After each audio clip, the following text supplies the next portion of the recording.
My name is Thomas Feldthus. I am CFO of Saniona, which I'm going to present to you today.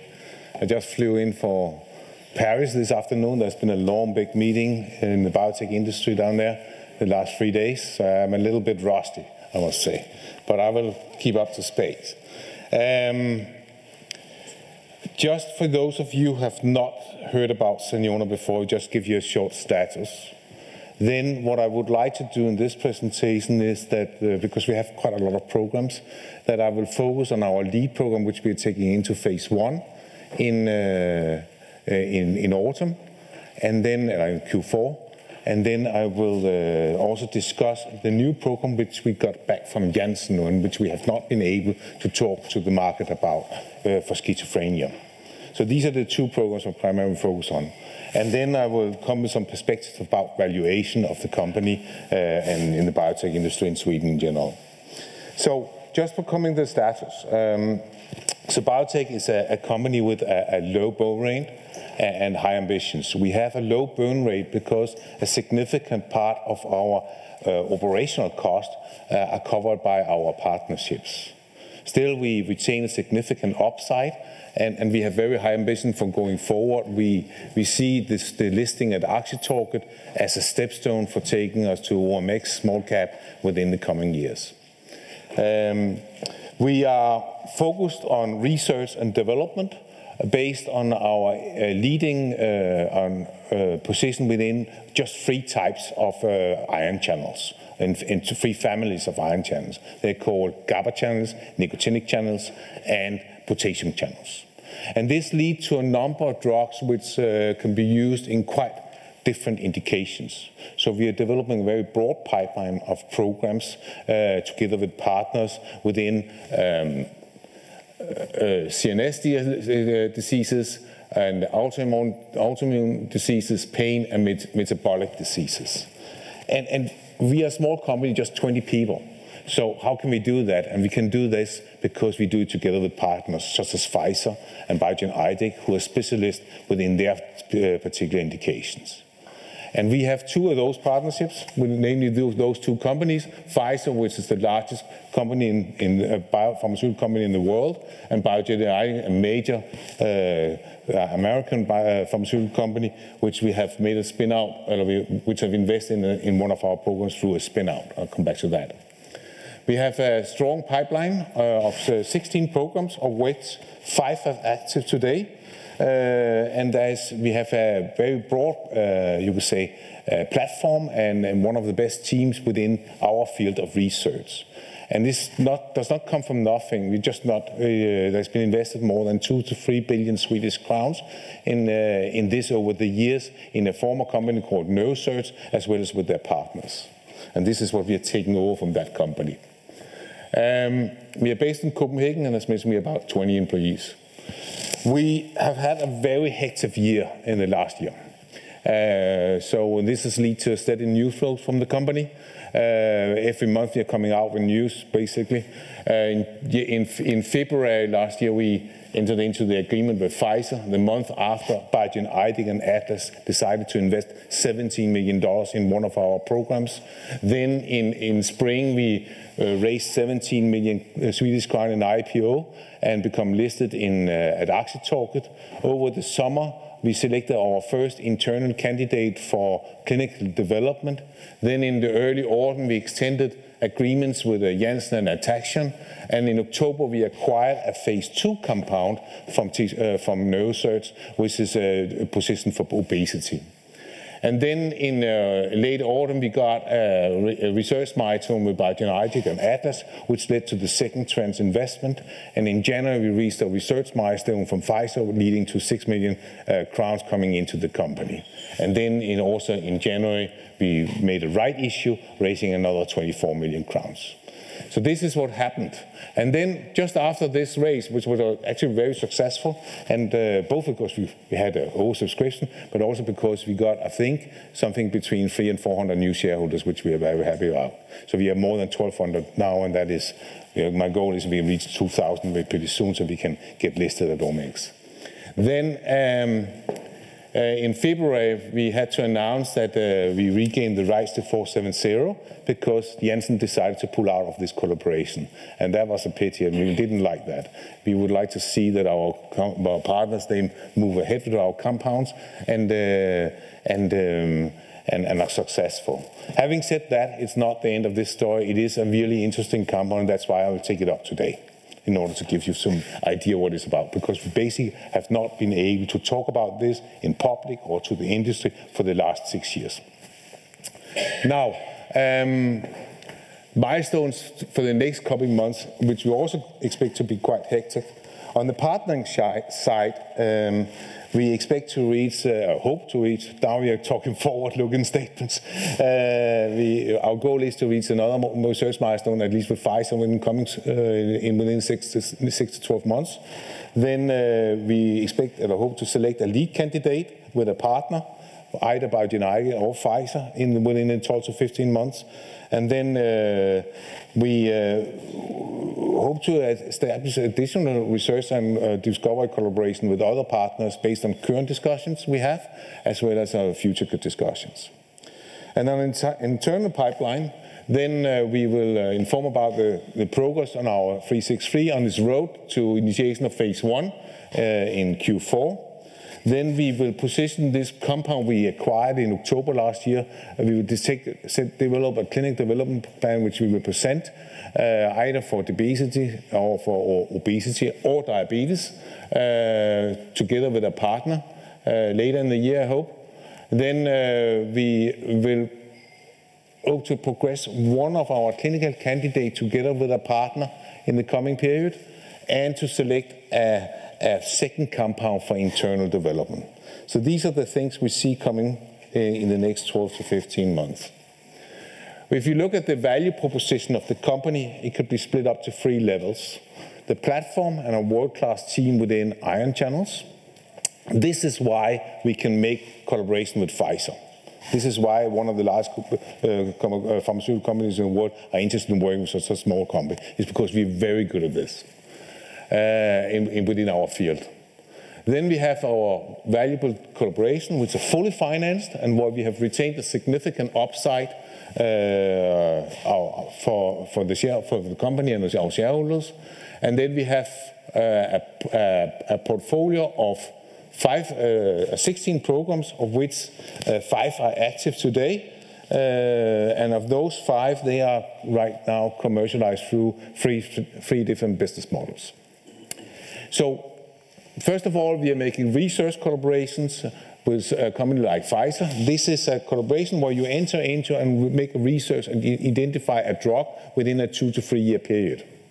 And then typically the large pharmaceutical companies take over the entire program from that point and put it into the clinics. And then we don't have anything to do with it. But we are involved in the first 2 to 3 years to identify the candidate. And you typically get milestones and royalties in relation to those programs. Then we are developing programs internally ourselves. So then we will take into phase 1 into man in phase 1 clinical trials and get proof of concept in phase 2 before we out-license to third parties. And we are then building value into the programs before we out-license. And these programs need to have certain characteristics so a small company like ours can do this. And 363, we think, is a very good example of that. This is one where we can establish proof of concept within a relatively short time frame, so a recent cost. Then we have also making spin-outs. Exemplified with this with BioGenetic and Atlas, who decided to invest 17 million crowns in our ATTACTION program. This is as a third party who is going in to invest, and we then have an ownership in that company. But it could actually also be a spin-out which are financed through a separate listing, just as BrainCool was a spin-out of Digitana. So it could be done in the same way. And this is also something we have been looking at. So basically, we are using these 2 models for commercializing our programs. Then just a little bit about our partnerships. Pfizer, we entered into last year. They paid $1.5 million up front. We just received the milestones of $0.75 million. In total, we will get up to $52 million before the product reaches the market in milestone payments. And we will, as mentioned, be involved in the first 2 to 3 years, and then they will take over. Still, we will get milestones. And you can say the early milestones and upfront will pay our part of the research initially, and then from the third milestones, it will be profit, all of it. And in addition to this, we have royalties on product sales. Then in Ataxian, we made this spin-out in Boston. Atlas Ventures, which is one of the major successful venture capital in the United States, decided to invest in it together with Biogen Idec. Biogen Idec got an option to acquire the entire company after phase 1 clinical trials. That's why they do it. We cannot disclose what they are going to pay at that time, but as you will see a little later, Biogen Idec is willing to pay quite a lot of money for clinical stage assets. We own 14% of that company, so we will have 14% of what Biogen Idec is going to pay at that time. In addition to that, we get royalties on product sales. They are now financing all the research which is actually going on in our facility. So they're paying on FTE basis for each, on hourly basis, so to say, for all that we do. So these 2 deals are fully financed, and still I think we are retaining a significant part of the upside. This is our product portfolio with the 5 active programs here. 3 of those are developed internally for 3 different indications: neuropathic pain, which I will come back to, inflammatory bowel disease, and then schizophrenia. And then we have 2 programs financed by our partnerships. One is with the Biogen Idec and Atlas, which is for orphan drug indication called Ataxia. And then the other one with Pfizer, which we cannot disclose what it is. It's just saying neurological diseases. Then we have 3 programs here: tesofensine, 788, 761, which actually are in clinical development and more advanced. And we have decided not to develop them internally because it's costs too much money for us right now. So we are going out to out-license this to third parties. And tesofensine we acquired in the autumn last year. This has been in phase 2 clinical trials for a number of indications, been tested in more than 1,800 patients, I think. So we full tox package on this drug. And it has been in phase 2 for obesity, where it proved to be providing the double of weight loss of any of the existing products on the market, including the 2 recently approved from Novo Nordisk. There are some concerns relating to it, which we are addressing by now through combination therapy. And this is one we are intending to develop a clinical development plan for, and then go out and out-license to a third party. Then 788 is a new concept within major depressive disorders, which already have been in phase 1 and is ready to go into phase 2 clinical trials. And then 761 is within cognitive area, ready to go into phase 1. And this, with cognitive, we mean Alzheimer's disease. So this is the pipeline. And I don't think that the market has taken these programs into to the current stock price. The market has said, let's see whether they remove it. And this is also the way we see it and the way we have communicated to the market. This is an upside. But it also means that they represent significant milestone triggers. Because if we succeed in bringing in these programs forward to work together with a partner, we will immediately be a phase 2 company or phase 1 company with one of those finance programs, which will give us a completely different valuation. I will now speak a little bit about our lead program for neuropathic pain, which we're taking into phase 1 later this year, and then the schizophrenic product. If you're interested in learning a little bit more about obesity and also the inflammatory product, I will recommend you to take a look at some of the presentations which have been broadcasted and are present at our homepage or at Accessbarn's at Accesstor's homepage. For instance, one by our CEO, Jørgen Dreyer, who made a presentation at CITAMED and in Stockholm in late autumn about obesity. There you can see a little something of some of those. But taking our lead compound for neuropathic pain. So this is a so-called GABA modulator, where we are addressing GABA2 and GABA3, the two subtypes of GABA, which are found in the spinal cord, and which made up a control center in the spinal cord, which ensure that you're not sending unintended pain signals to the brain. And this is often what happens in neuropathic pain, that is, that this is not functioning very well. And this means that the nerves are sending pain signals to the brain just when people are giving you a slight touch on the skin. This type of pain cannot be treated with standard painkillers. Do not work. Morphine will work, but it's not really suitable for this patient group because they're going to live for many years, and you make them addicted to morphine. So it only could be acceptable in late-stage cancer patients. There is about 10 million people in the 7 major markets who would qualify for such a drug. The current market is $6 billion, more than that. There is a huge medical need. As I said, standard painkillers not working. People are getting anti-epileptic drugs and antidepressants, lykkepeller. And these products are not working well on this indication. Only less than 50% of the patient gets some sort of relief, and then the other 50% have no relief at all.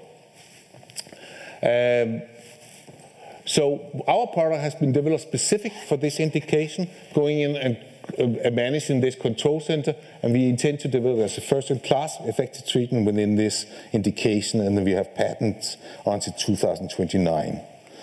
This is an animal model within this field. We're typically used for neuropathic pain. These rats has been made sensitive to one of the back paws. That's why it's lifting it on this picture. This means that then we are giving our drug to these rats, and then they start to relax, they don't feel the pain. Then we measure the strength of our product by using increasing doses, and then put a load on the paw and see how much load we can put on before it withdraw it. And what these data shows is that if you don't put anything on, if they're not getting any drugs, then they don't accept any load. And if you get a little bit or a little more, then they accept increasing loads before they withdraw the paw. And the conclusion is here that if you want sufficient reduction, and you can say pain relief after 2 hours, then 3 milligrams would be enough, but you would need a higher dose if you want a faster onset. This is just as good as morphine. You can't get better, basically. And it is very close to if we are putting loads on the other paw of these rats. So it's pretty good data. Coming to the schizophrenia program, which I've talked about. So we got back from Janssen in January. This is a very heavy program and much bigger than you normally will see in this industry because it's a big pharma financed. We have synthesized almost 2,000 compounds in this program, research program. Just for making some numbers on this. They have invested 12 million euros, have they paid to first to neurosurgeons, later on to us in the beginning.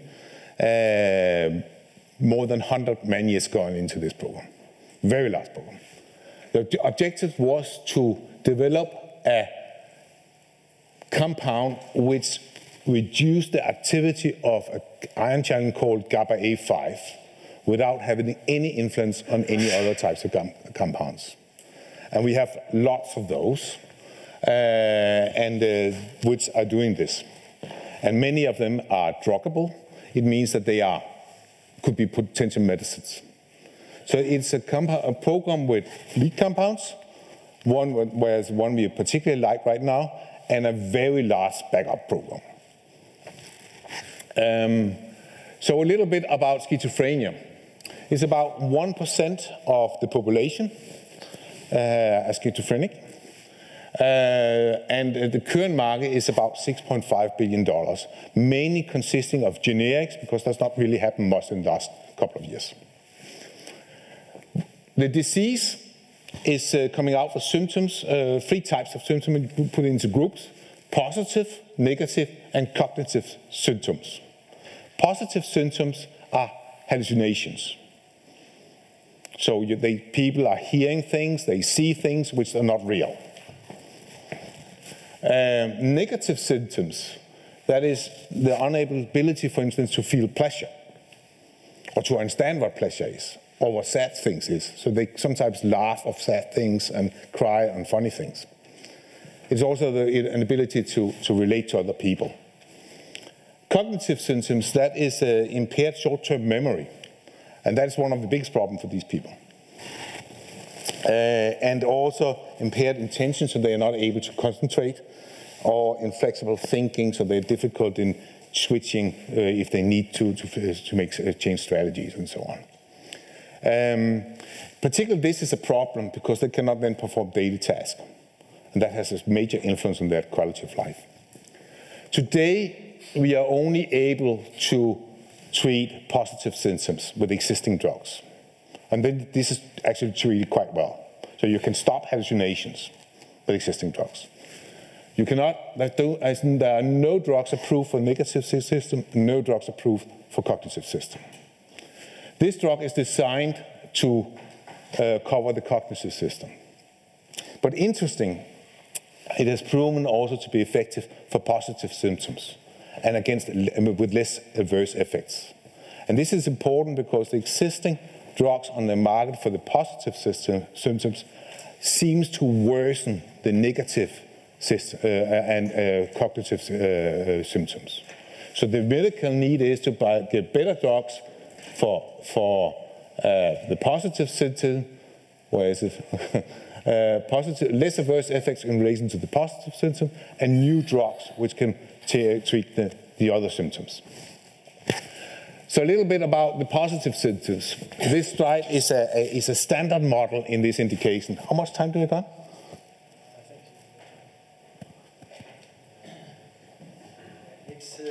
Is it about?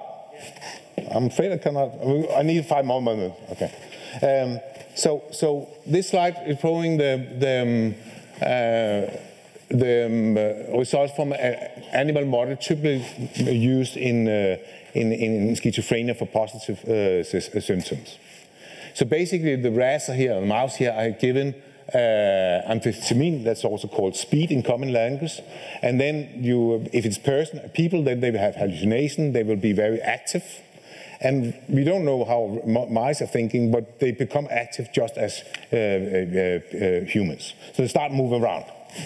And basically what you then are missing here is that if you don't treat at all, then they start to move around quickly. And then if you give them vitamin, that's the red line.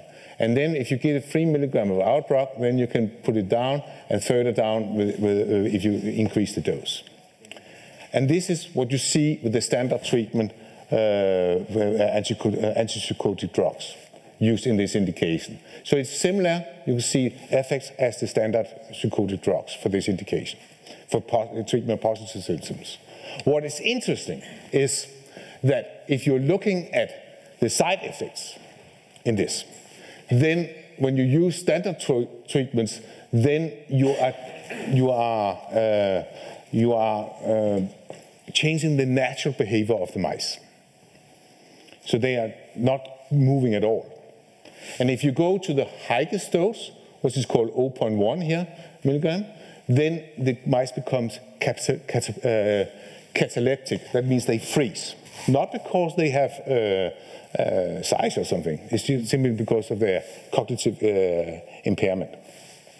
And it means that you can put them on a wall, you can put them in unnatural situations for mice, and they will just stand like that. And this is also what happens with people when they get this type of drugs. So this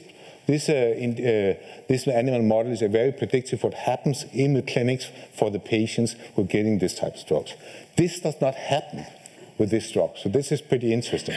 So here we have a drug which could potentially be used for positive symptoms with less adverse effects.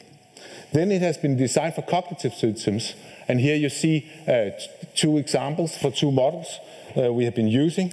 One is a chronic ketamine model that is called in common language ankle dust. It's also a DIC product, which we're giving over a long time. And then there is a high increase in electric activity in the brain. And this we can bring down with our product. And this is believed to have an endpoint for cognitive behavior in general. Also, this one is a flexible pattern thinking model where rats are taught to push a button for a reward. And when they have learned this system, they are doing it right 9 out of 10 times. Then you change the rules and make another button, the one which will give the rewards. And then you simply measure the time, how long does it take the rat to figure that out and change the strategy. And it then proved that our drug is able to reduce that time. So they think smarter, they're quicker and faster. And that is interesting in schizophrenia because this is one of their problems. They have this very inflexible thinking pattern. So these are examples of cognitive models we have for this product. It's a very interesting new compound, a new concept within this field. Then I will skip this slide. I'll just go to one more. And that's something about valuation. So we were listed at Aktietorg in April, 5 crowns per share. And then we raised a right issue at 7 crowns per share. And now we are trading around 15 crowns per share. So it's been a big step up since January. We are covered by Redeye. Neurostock just started. Neurostock released an article today saying that we had a value, I think, about more than 30 crowns per share based on analysis of 2 of our compounds. If you're looking at valuation methods, then you can say there are general 3, which we often are used, and many investors I would like to use a combination of all. And one is the risk-adjusted NPV analysis is called. The other one is benchmark acquisition. And then you have, you could say, a peer group comparables. And if you're looking at analysts like Redeye and also Neurostock, then they use net present value analysis. So they estimate the market size, the cost, the timeline, the risk and associated with developing these drugs, put that into a model, and then come up with a value for the company and then per share. Benchmark acquisition is an alternative which you not see from analysts, and peer group not either. Maybe because it's somewhat easier. I will provide some data of those for your consideration. So here is an example of a company who's called Convergence, who was acquired in January this year for $675 million, $200 million up front, $475 million in milestones. This company had a phase 1 program within neuropathic pain, a phase 2 program within neuropathic pain, which a successful past small trial, and it's the same type of technology as we have. So it's also in ion channels. So you can see neuropathic pain can be a very interesting field, and we are about 2-3 years from there with our compound, and this is just one of our compounds. This one shows another slide where you make comparables to other companies. So here, basically what I have done here is I list a number of companies on the Swedish Stock Exchange. So these are OMX companies, First North companies, and companies which are listed at Aktietorg. And then I put in the market cap, and then put in the clinical programs, and then how their partnerships are. These companies have something in common. They are all research and development companies within pharmaceuticals. So there's no medtech, there's no diagnostic companies here. They also do not have any compounds on the market. So it is basically their key assets are their clinical programs and their partnerships. So they have something in my view in common. And then they're in Sweden. And what you can see here, what I find interesting is that if you look at Saniona, then I have actually put us in 2 columns. One is with the total programs, and then one with the active programs. But we still, if you click on the active program and look over the cost of the line, then what you see is that there are actually quite a lot of companies with much more in valuation, despite a fairly thin pipeline and early stage pipeline. Also, another thing is that most of these companies, apart from, you could say, the mature OMX-listed companies, do not have any partnerships. So there's no validation of these companies, basically, in technology validation at this point in time. So these are the two observations I've made, and you could say there's still some way to go. This is a fairly complicated model to look at, and one way to do it is to say, well, there is a difference between the phase 3 and phase 2 and phase 1 and a research program. So why don't we give them some points, say 30 points for phase 3, 20 for phase 2, 5 for phase 1, or 10 for phase 1, 5 for preclinical, and so forth. And then we could get one score for one company, and then compare it with the market cap. I did this in the next slide. So here you see I have put in, you can say, the market cap up here, and then the total score using a point system like this. And then we can debate for hours how this point system should be. But this is a proposal. And then you can see that they cluster around this, but there are some sort of a regression line you could put in here. And then, of course, there are some companies which are above that line, and some companies are below that line. And that's just fine. There's many good reasons for doing that. It could be significant market potential, lower risk for their compound. It could be a management which have been delivered for years, and you know that they will go to deliver next year. You believe that. There's a lot of good reason to do so. But you better should know when you invest. Saniona, we are on this line. So the left dot is the active program, and the right dot is the total programs. I would say, where are we? We're probably somewhere in between. You should not expect success all over. And based on such a model, then you can say our current valuation is perhaps not that impressive.